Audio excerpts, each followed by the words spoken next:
Good morning, ladies and gentlemen.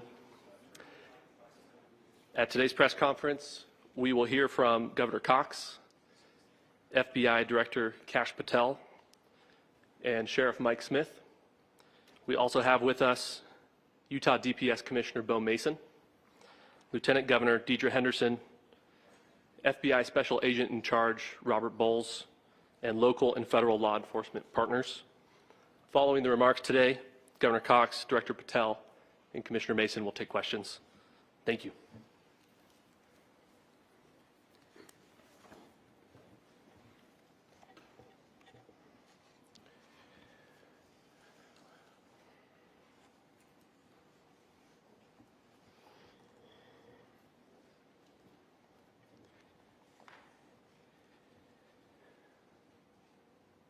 Good morning, ladies and gentlemen. We got him. On the evening of September 11th, a family member of Tyler Robinson reached out to a family friend who contacted the Washington County Sheriff's Office with information that Robinson had confessed to them or implied that he had committed the incident. This information was relayed to the Utah County Sheriff's Office and scene investigators at Utah Valley University. This information was also conveyed to the FBI. Investigators reviewed additional video footage from UVU surveillance and identified Robinson arriving on UVU campus in a gray Dodge Challenger at approximately 8:29 a.m. on September 10th, in which he is observed on video in a plain maroon t-shirt, light-colored shorts, a black hat with a white logo, and light-colored shoes. When encountered in person by investigators in Washington County on September 12th, in the early morning hours, Robinson was observed in consistent clothing with those surveillance images. Investigators interviewed a family member of Robinson who stated that Robinson had become more political in recent years. The family member referenced a recent incident in which Robinson came to dinner prior to September 10th, and in the conversation with another family member, Robinson mentioned Charlie Kirk was coming to UVU. They talked about why they didn't like him and the viewpoints that he had. The family member also stated Kirk was full of hate and spreading hate. The family member also confirmed Robinson had a gray Dodge Challenger. Investigators identified an individual as the roommate of Robinson. Investigators interviewed that roommate, who stated that his roommate, referring to Robinson, made a joke on Discord. Investigators asked if he would show them the messages on Discord. He opened it and showed several messages to investigators and allowed investigators to take photos of the screen as each message was shown by Robinson's roommate. These photos consisted of various messages, including content of messages between the phone contact named Tyler with an emoji icon and Robinson's roommate's device.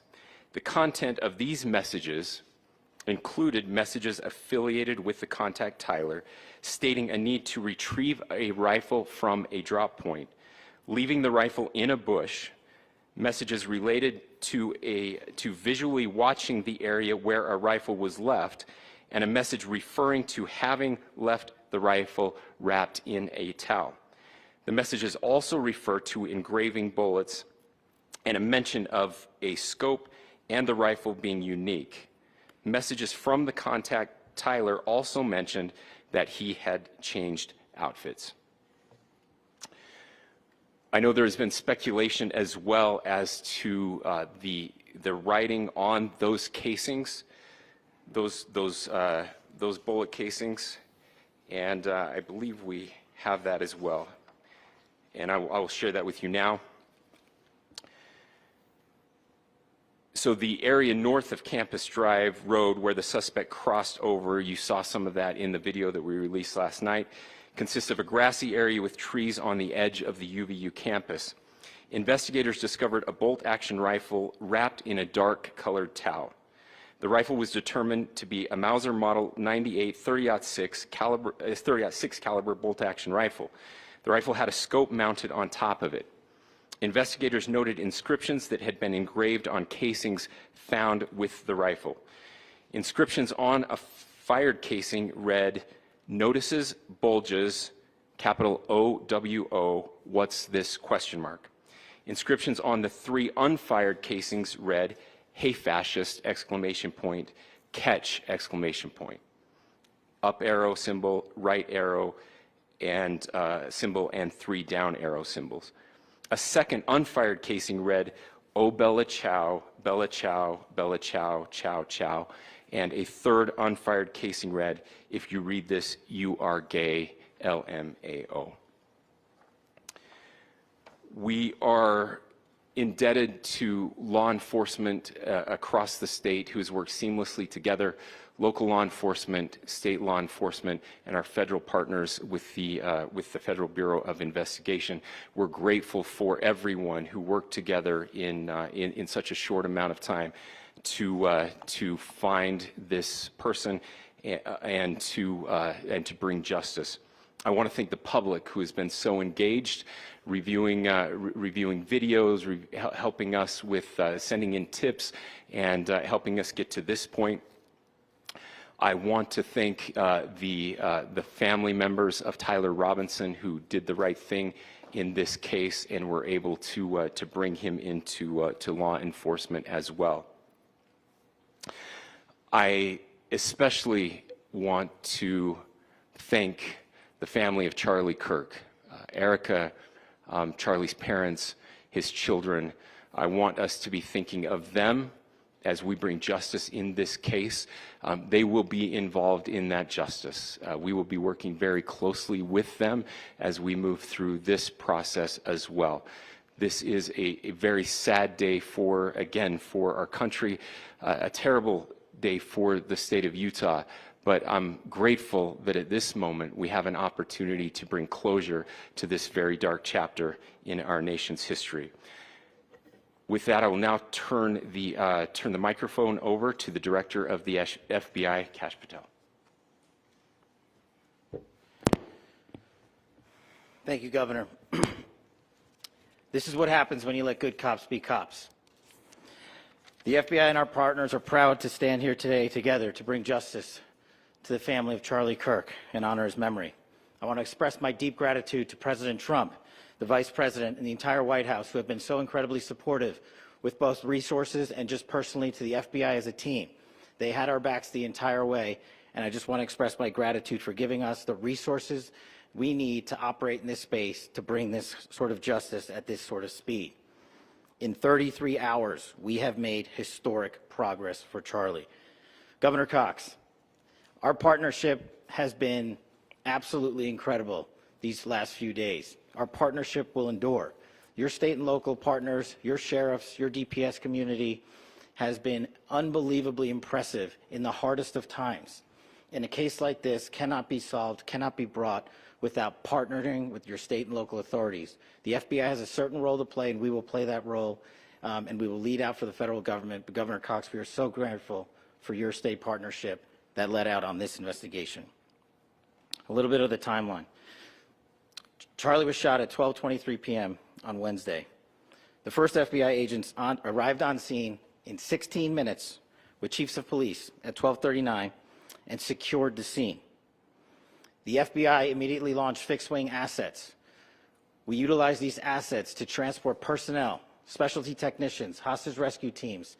We also utilize these assets to go back and forth from the East Coast and here in Utah to transport forensic evidence and other evidence that will be analyzed and is being analyzed at our FBI laboratories in Quantico and other laboratories, including the ATF. At my direction, the FBI released the first set of FBI photos of the suspect at 10 a.m. local time on 9/11. Then, shortly thereafter, the FBI reward of $100,000 was released at 10:45 a.m. local. Myself and Deputy Director Bongino arrived on the scene at approximately 5:30 p.m. on 9/11. The governor led a press conference last night at approximately 8 p.m., where at my direction, the FBI released a never-before-seen video of the suspect. We also released new images to the public of the suspect. And just last night, the suspect was taken into custody at 10 p.m. local time. In less than 36 hours, 33 to be precise, thanks to the full weight of the federal government and leading out with the partners here in the state of Utah and Governor Cox, the suspect was apprehended in a historic time period. And I want to highlight what Governor Cox said. This would not have been possible without you, the media, and you, the public. That's why we went so public, so fast, and we're so transparent, and we're committed to that transparency. The crime scene, just a little bit there. It is a large crime scene. State and local authorities, along with federal authorities, processed that crime scene quickly. And I even had the ability to walk through that crime scene and walk through the steps the suspect took to learn more about what was needed and what resources we needed to bear to create a full picture for the FBI and leadership back in Washington. Furthermore, thankfully to state and local partners, forensic evidence has been seized and continues to be garnered. Forensic evidence has already been evaluated at FBI laboratories in Quantico and state and local authorities here. We will continue to process evidence as we see it, as we collect it, and we will continue to deliver to Governor Cox and his team. Last night, we had a total of approximately 7,000 7,000 leads. As of this morning, thanks to your great work, we have over 11,000 leads that were called in to the FBI.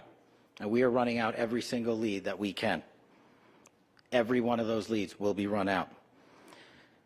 The arrest is a testament to the dedication of good law enforcement being great and partnerships in law enforcement, which I've tried to highlight as my tenure as the director of the FBI. There is no better relationship for law enforcement than the FBI to partner with state and local authorities, and you've seen it here in these last few days. The FBI Salt Lake field office, along with our offices in LA, Phoenix, Denver, San Antonio, Las Vegas, Pittsburgh, Buffalo, our headquarters component in Quantico, all participate in the FBI. I want to express my deep gratitude to the employees of the FBI, the men and women, the evidence response team tacticians, the special operators, the agents, the support staff. You have done monumental work in historic time when the public, who had a right to demand such an expeditious solving of an investigation, the FBI answered that call diligently, critically important to our nation, and we delivered. And I'm proud to be their leader, and I'm proud to be the director of the FBI.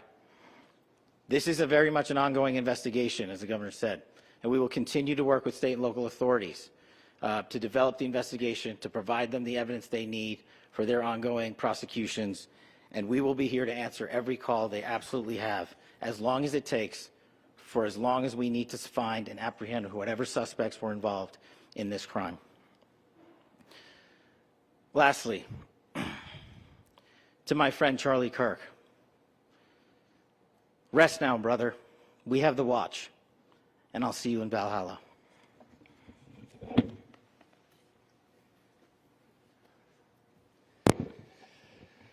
Thank you, and good morning. I would just like to take a few minutes as the sheriff to express my gratitude for everybody who has played a part in this investigation. As you know, it's been a vast, a complicated, and a very, very fast-paced investigation. You're looking at people standing up here who are running on, if they got an hour's sleep in the last couple of days, they're probably lucky. It has been very taxing. It has been so impressive, speaking on behalf of the local law enforcement, to see the cooperation that we've seen in this type of case.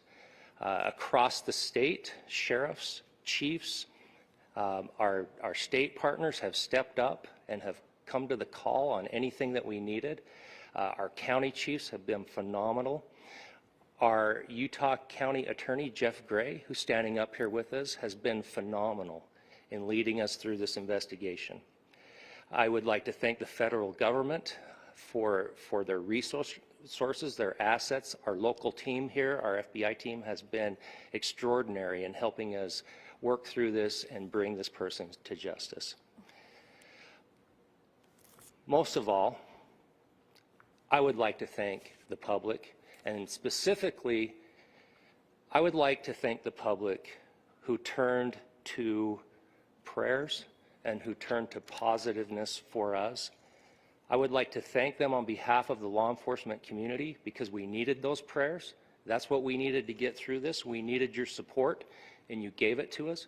We needed your patience, and you gave it to us. And I would like to thank you for the Kirk family, because that's what they need, is your support and your prayers, and that will get us through all of this. So thank you everybody for everybody that have stepped up. We've had such a phenomenal response to this. Thank you.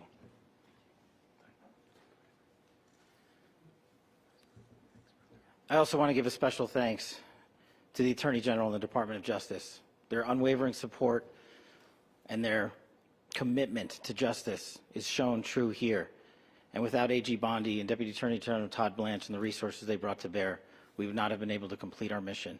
And I just want to say special thanks. It's an honor to be a part of the Department of Justice. Thank you again to our incredible law enforcement team who has worked so hard. Sheriff, I got a solid 90 minutes last night, so I'm probably the most well-rested person up here. Ladies and gentlemen, I get the microphone, so I hope you'll permit me a moment just to share a few more thoughts about where we are and how we got here and maybe a little bit of where we go from here. I don't want to get too preachy, but I think it's important that we, with eyes wide open, understand what's happening in our country today. I've heard people say, well, why are we so invested in this? There's violence happening all across our country. And violence is tragic everywhere. And every life taken is a child of God who deserves our love and respect and dignity. This is certainly about the tragic death, political assassination of Charlie Kirk. But it is also much bigger than an attack on an individual. It is an attack on all of us. It is an attack on the American experiment. It is an attack on our ideals. This cuts to the very foundation of who we are, of who we have been, and who we could be in better times.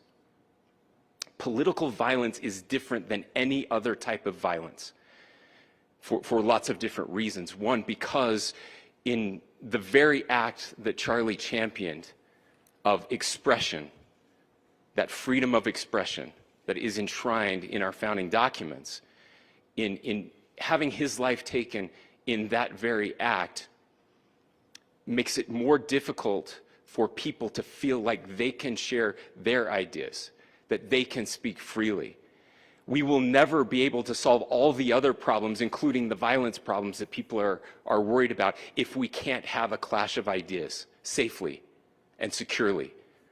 Even, especially those ideas with which you disagree.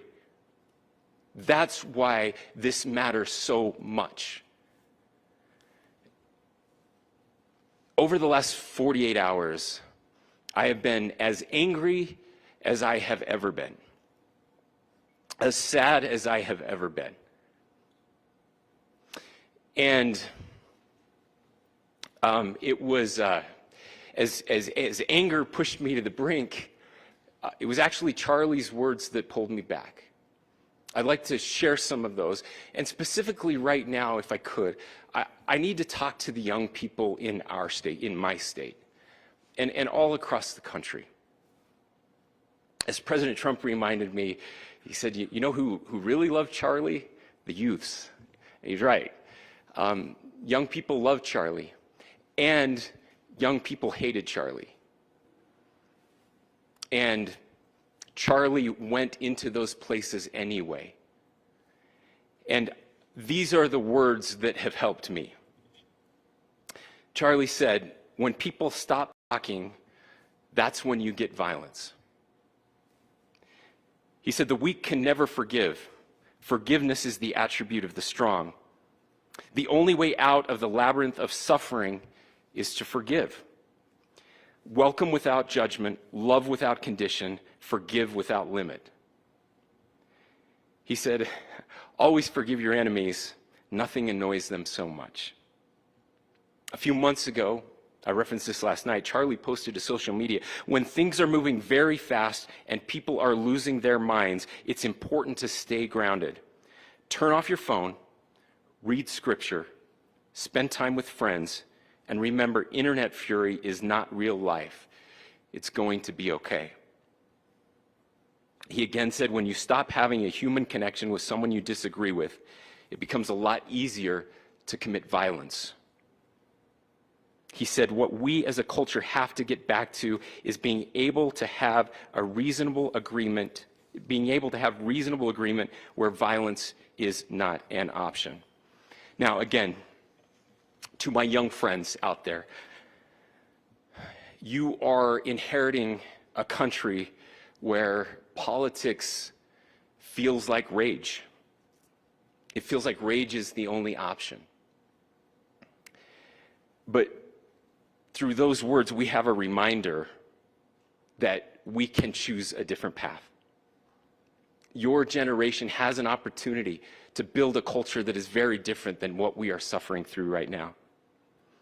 Not by pretending differences don't matter, but by embracing our differences and having those hard conversations. I think we need more moral clarity right now. I hear all the time that words are violence. Words are not violence. Violence is violence. And there is one person responsible for what happened here. And that person is now in custody and will be charged soon and will be held accountable. And yet, all of us have an opportunity right now to do something different. I want to thank my fellow Utahns. This bad stuff happens. For 33 hours, I was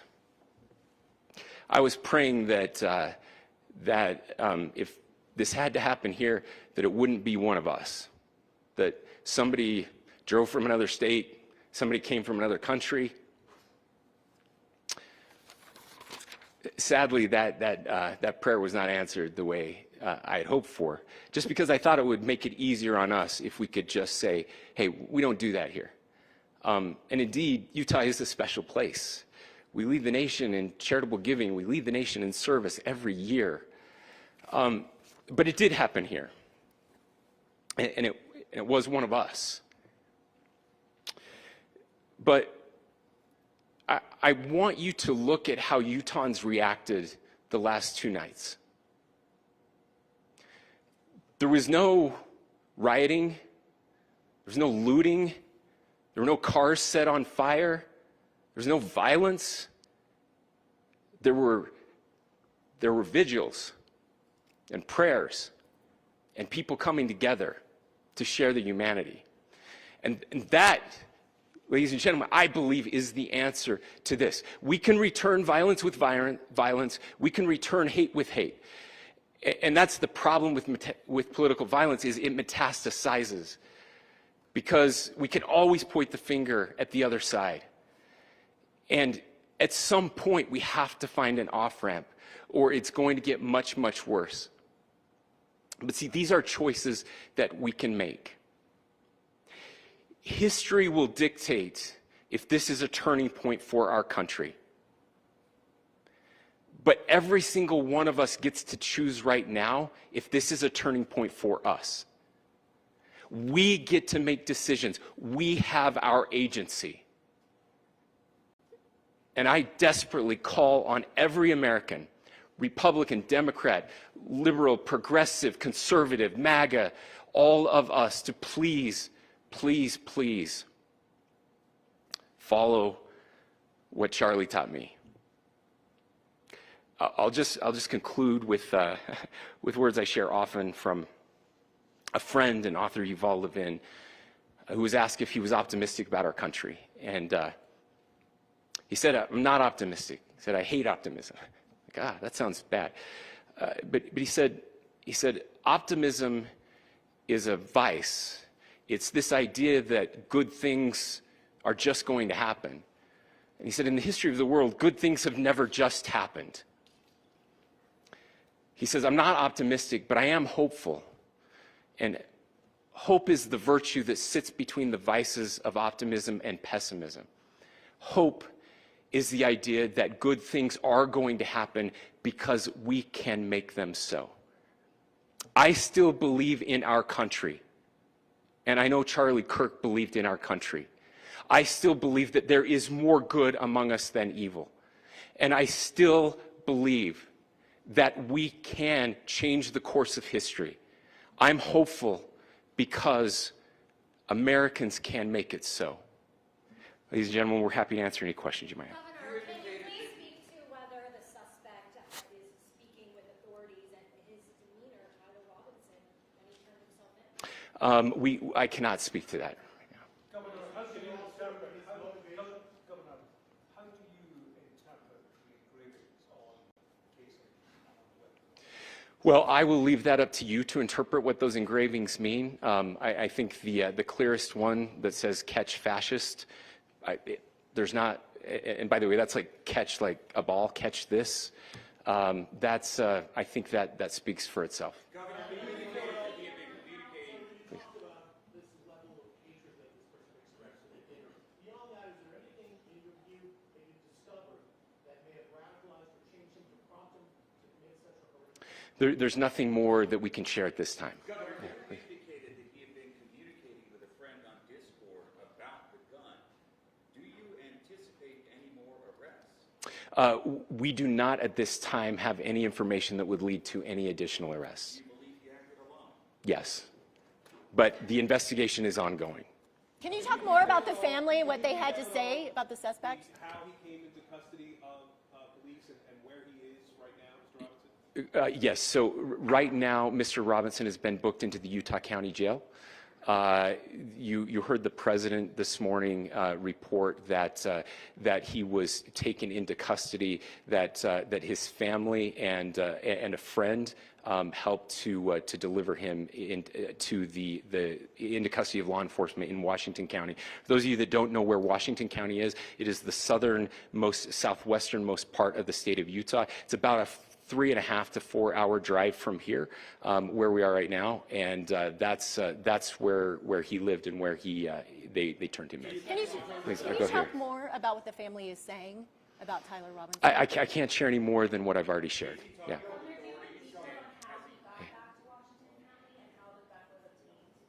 So how we obtained the gun was found here.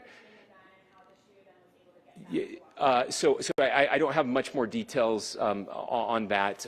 We do know that he drove. We had his car here on campus, and then we had his car going south back to the St. George. It's actually the city of Washington in Washington County. Is he talking with authorities and did he discuss a motive? I'm sorry? We don't have any information that would lead us to believe that. Yes, in fact, it was just released. Yes. Talking with authorities and did he discuss a motive? I can't answer that right now. Yeah, thank you. Over here.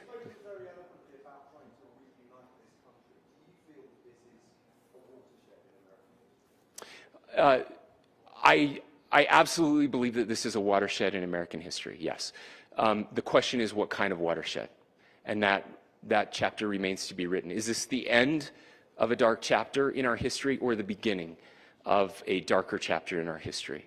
Look, I mean, if you look at true political assassinations in this country of someone of this stature, this feels a lot like the late 60s, and having one so gruesomely displayed on camera in all of our hands and in all of our pockets.